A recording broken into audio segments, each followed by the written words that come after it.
Hey everybody, so we're on Genesis chapter 7. Hope you guys got your Bibles with you. Alright, let's begin. And the Lord said unto Noah, Come thou and all thy house into the ark, for thee have I seen righteous before me in this generation. Of every clean beast thou shalt take to thee by 7, the male and his female. And of beasts that are not clean by 2, the male and his female.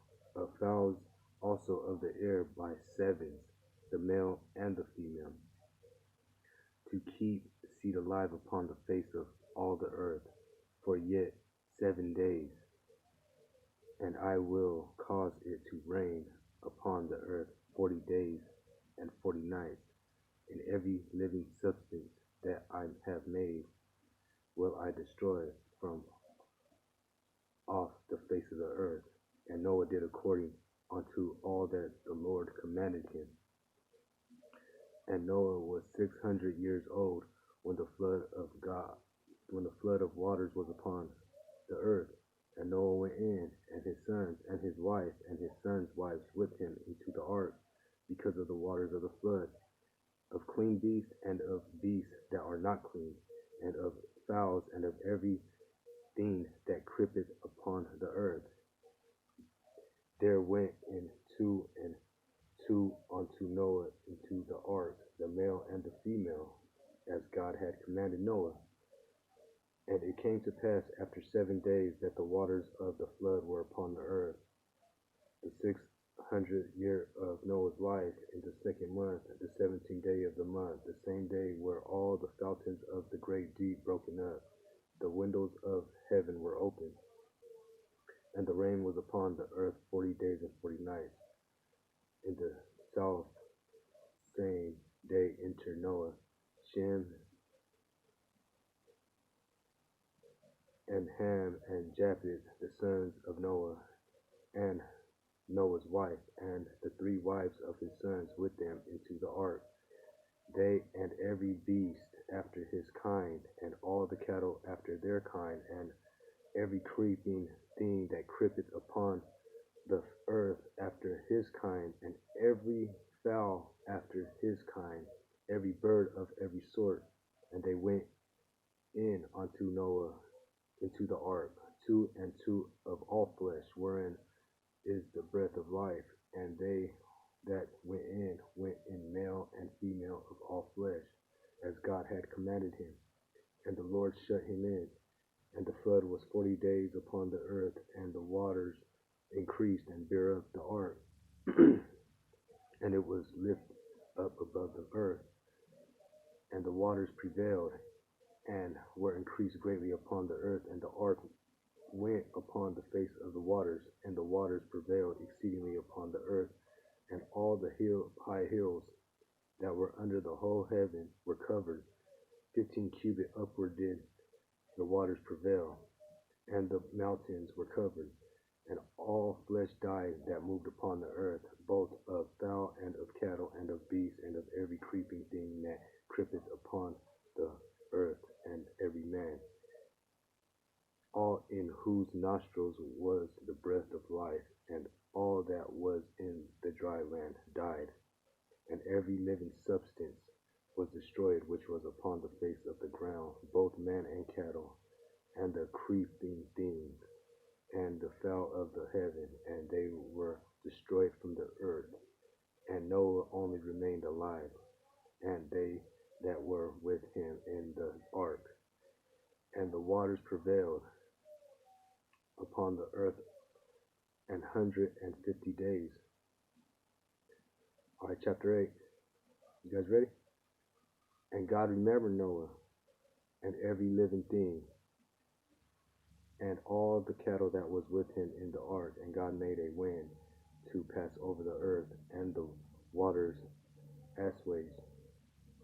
The fountains also of the deep and the windows of heaven were stopped, and the rain from heaven was restrained, and the waters returned from off the earth continuously And after the end of the 150 days, the waters were abated, and the ark rested in the 7th month, on the 17th day of the month, upon the mountain of Ararat. And the waters decreased continuously until the 10th month. In the 10th month, on the first day of the month, were the top of the mountains seen.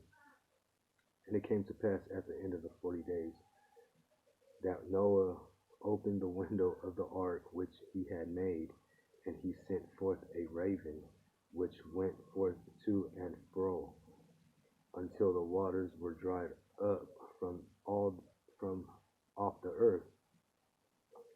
Also he sent forth a dove from him, to see if the waters were abated from off the face of the ground.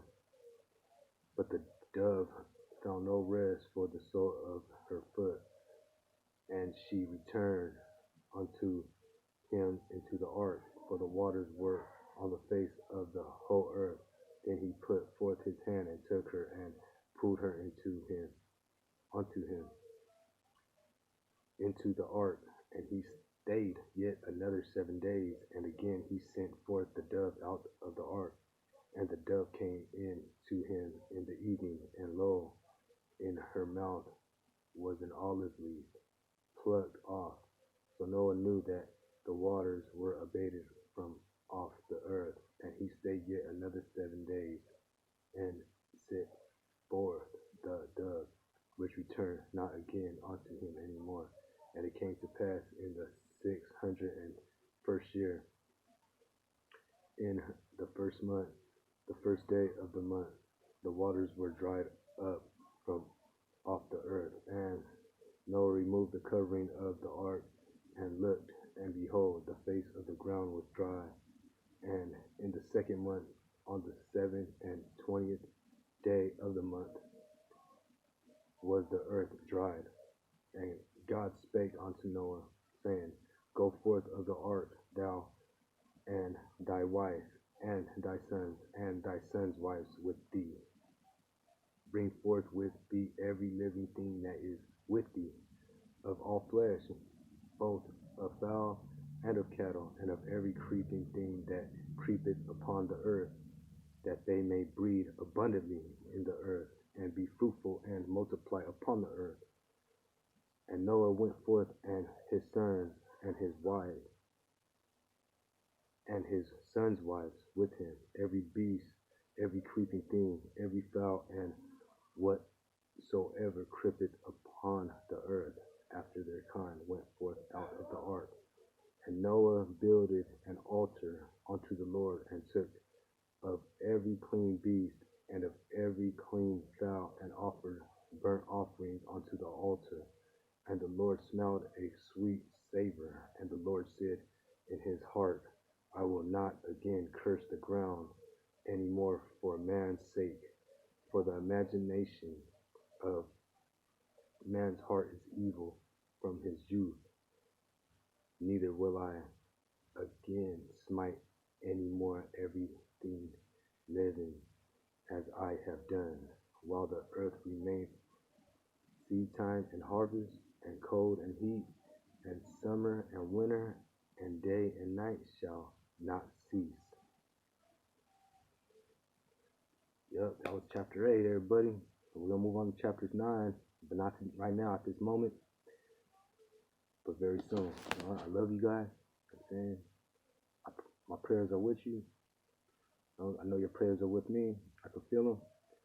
And just know that God's watching over all of us when we read his book. I'm saying, he's taking care of his business. And that's what we need to be doing. Taking care of his business. I'm saying.